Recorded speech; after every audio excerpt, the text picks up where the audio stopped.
Hello, welcome to RC Video Reviews. Today we're going to cover the Express LRS loan model feature, and I'm going to show you how I use the loan model feature to make training students a little easier for myself.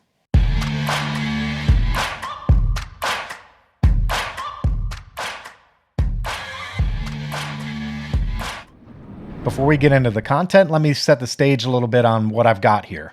On the right-hand side, I've got a student radio, and on the left-hand side, I've got a master radio. And as you can see, when I move the sticks on the student radio, we're seeing outputs on the master radio. That's because I've got a wireless bind, and I'm sending commands from the student radio to the master.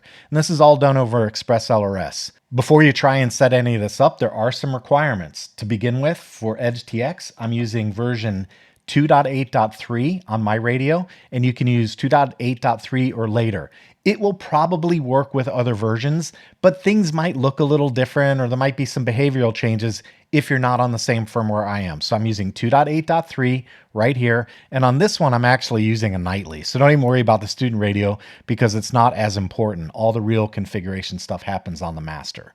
So 2.8.3 on your master. And then for Express LRS, you need version 3.3.0 release candidate 1 or later. And the reason for that is because we need S-Bus out on the receiver. So in order for this to work, you need Express LRS 3.3.0 release candidate 1 or later. And then you need at least Express LRS 3.0 or later on the student radio. Finally, regarding the transmitters, I'm using Express LRS. I've got a Ranger on this one, and I'm using Express LRS.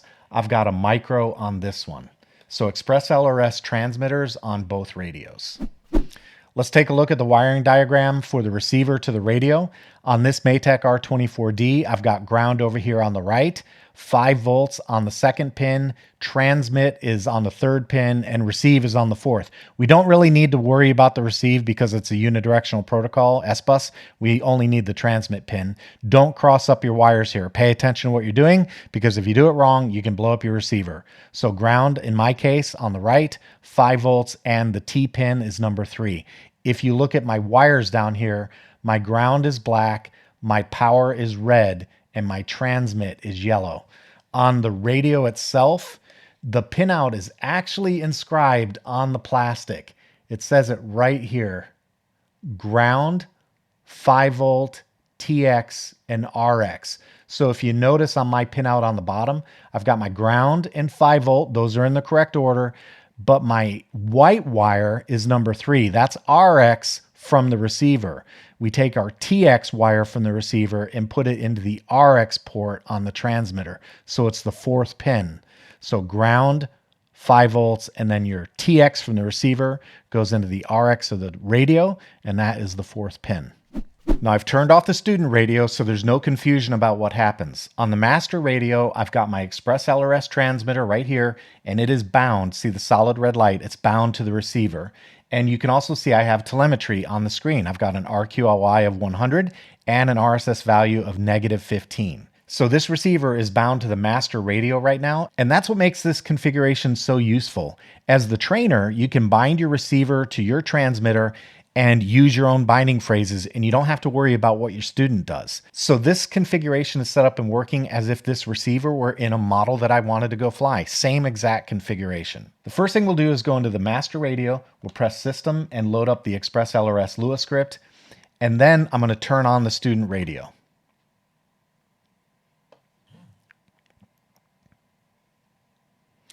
Now with the student radio on, you can see I have no telemetry. My RQLY, my RSS, and my 2 RSS are all off on this radio. There is no telemetry on this radio. That's because the receiver is bound to the master. The next thing we'll do is go down into other devices, and I'm going to get there by scrolling left. So look for other devices on the bottom and then press your jog dial, and that should bring up your receiver. In my case, it's an R24D. I will tell you, I initially tried this with the Happy Model EP1 or EP2, and it didn't work. I didn't see other devices. I'm not sure if that's a hardware thing or a firmware thing. I'll look into it further. Maybe the Express LRS developers can chime in and let us know, but it does work on an R24D. You need to see that other devices, and then you need to see your receiver in that list. So now I'll click on that receiver, and once this page loads, you'll notice there's an option down here called Loan Model. I'm going to scroll down to that option, and I'm just going to highlight it for now. I'm not going to press it yet, just highlight it. And now on the student radio, I'm going to load up Express LRS as well. I'll press the Express LRS Lua, and we're going to go down to the option down here that says bind. So I'm going to go down to the bind option. Now we're all set to transfer control of this receiver from the master to the student. Now I'm going to press loan model. And when I do that, watch what happens to my bind light on the receiver. Keep an eye on that. So I'll hit loan model. Now my bind light's going to start blinking. There it goes. And on my student radio, I'm just going to hit bind. And when I do that, we'll see this light go solid.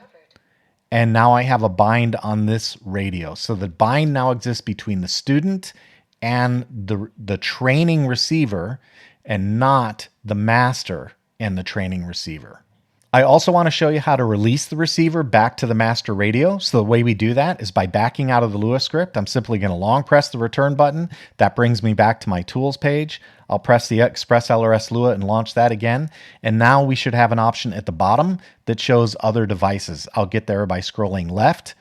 And when I scroll left, there's other devices. And we can see I'm bound to a Maytech R24D.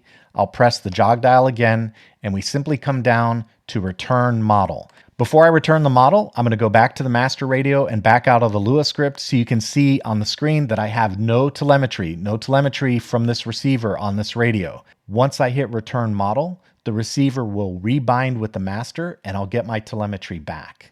So let's hit return model. And now we'll see a blinking light on the receiver.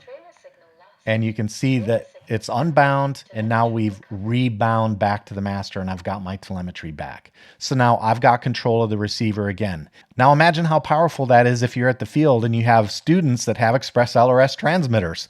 All you have to do is connect an Express LRS receiver to your radio. I'll show you this setup in a minute, but you connect it to the radio, and then you loan the receiver to the student radio. The student can fly, and when they're done, they simply return the model back to you.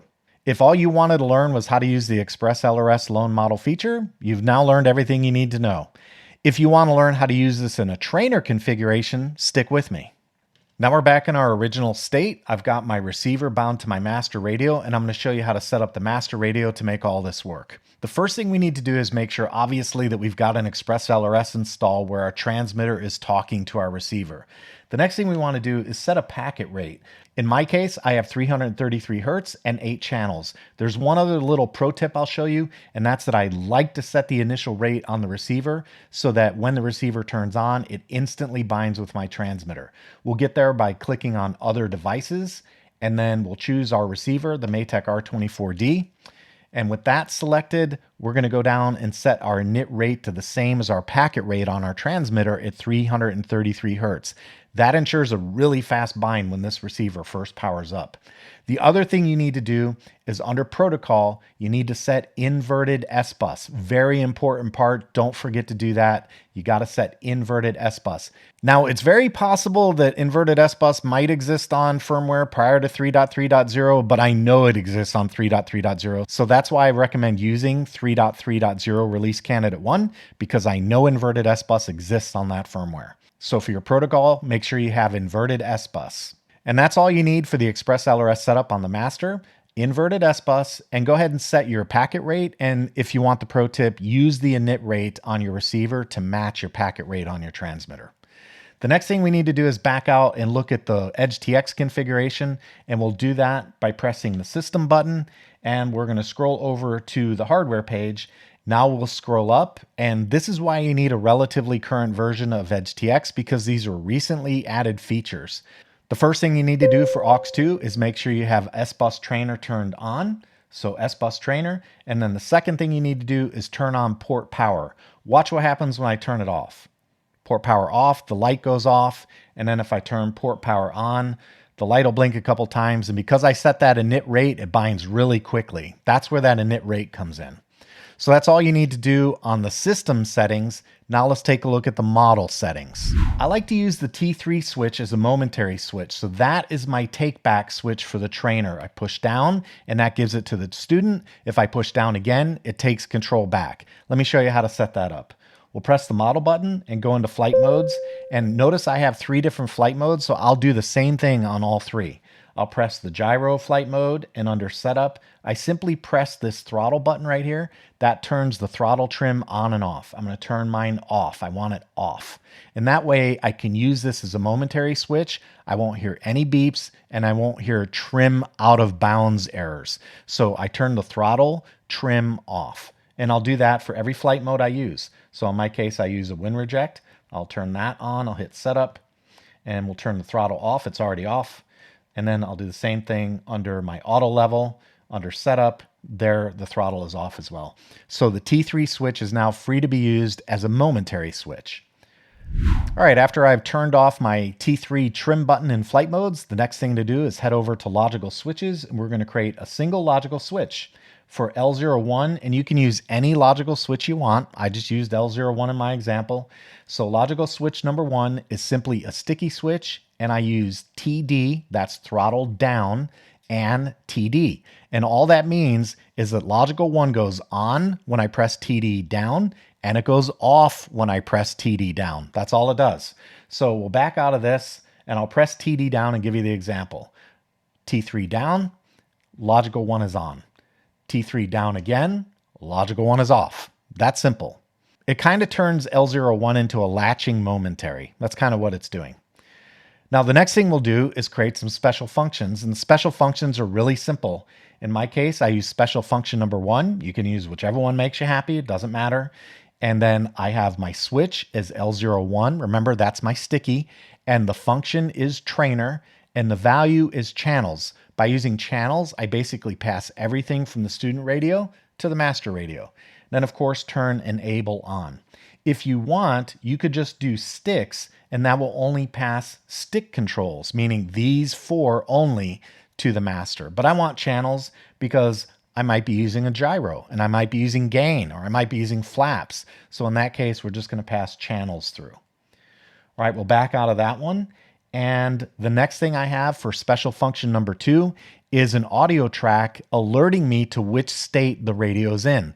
These Emily files are available on my Discord in the Emily request channel. If you'd like to get them, you can join my Discord and pull them down there. But my audio prompts are trainer control and master control. So now when I hit T3 down, that will give control to the student.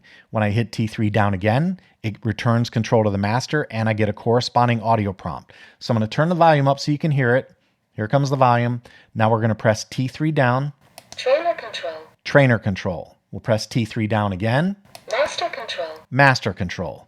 Notice how SF1 goes off. So right now, master control is on, and this is the power on state that you'll get. And that's the reason I do it this way, because when I power on, I want the master to be in control. Very simple, right? All right, that wraps up the master radio configuration. Now let's take a look at the student radio. And this is where it gets really easy, and why I like this system so much for training students, because they have to do very little. All they need is a working Express LRS transmitter in the radio. And then if you remember, we talked about the packet rate. You want their packet rate to be the same as yours. If they're at 333 Hertz, it'll bind pretty much instantly with the receiver. And the last thing you need to do is make sure the student mixes match the master mixes. And the reason you need to do that is because the master output are what are going to the receiver in the model. And if your mix lines are messed up, then you're going to have a bad experience. You don't want your elevator controlling your aileron. So if I look at my mixer on the master, you can see channel 1 is aileron, and on the student, channel 1 is aileron. Channel 2 is elevator, elevator. 3 is throttle, throttle. 4 is rudder, and so on. We'll go all the way down to my mode switch, which is channel 5 in my case. So if I have a gyro, I'm going to give the student channel 5. Channel 5 is mode switch on switch C, and the student has switch C as well. So that's it. A very simple setup on the student radio. Now let's pretend we've traveled to the field, we've met up with our student, and we need them to bind to our receiver. Let's go through that process really quick. Back out of the model settings and go back to the main screen. Press the system button on both radios. Press Express LRS on both radios.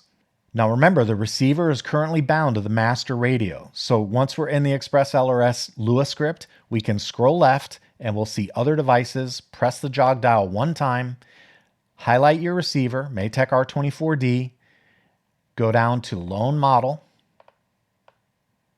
And now let's get the student radio ready. We'll simply go down to bind and we're all set. We'll press loan model. Now that we see blinking lights on the receiver, we'll go over to the student radio and press bind, and we should see the light go solid.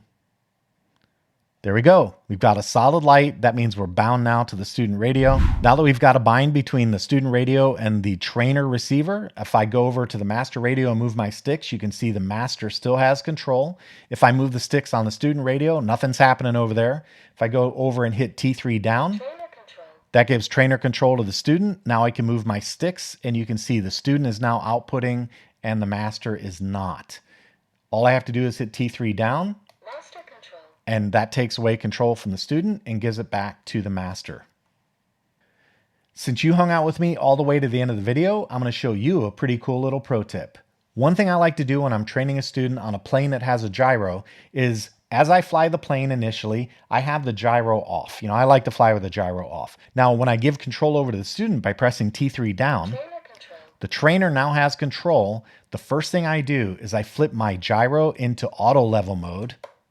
There's auto level mode, and I set my throttle to 50%. Then I rest my hand on the T3 switch, and the student's over here flying the plane. Everything's going great. If they do something I don't like, all I do is hit T3 down. Master control. And when I do that, notice channel 5 flip to -100. That goes into auto level mode and it gives 50% power to the plane. I really like this technique because if the student does something I don't like, I have the gyro auto level the plane, I have 50% power set, and all I have to do at that point is just take control of the plane and turn the gyro off. And I inherit a straight and level plane. It's a very nice technique. I've actually used it several times in flight now, and I absolutely love it. At the end of your flight day, don't forget on your student radio to return the model back to the master. The easy way to do that is press the system button on the student radio, hit Express LRS Lua, wait for the page to load, scroll to the left, click Other Devices, Maytech R24D in my case, and then scroll down to Return Model. When I press on the jog dial, we'll get a flashing LED on the receiver for a moment while the receiver rebinds to the master radio, and we'll pick up telemetry right here on the top bar. So Return Model, blinking lights, telemetry pickup over here. Perfect. Now the receiver is rebound to the master radio and we can go on to the next student. I hope you like my video on the Express LRS loan model feature and how I've been using it to train students. If you find this kind of information useful and I've earned a thumbs up, I'd appreciate it if you smash that button, subscribe and hit the bell so you know when new videos hit the channel. YouTube should recommend another video for you right about now. That's all I've got for today. Take it easy and get out there and fly something.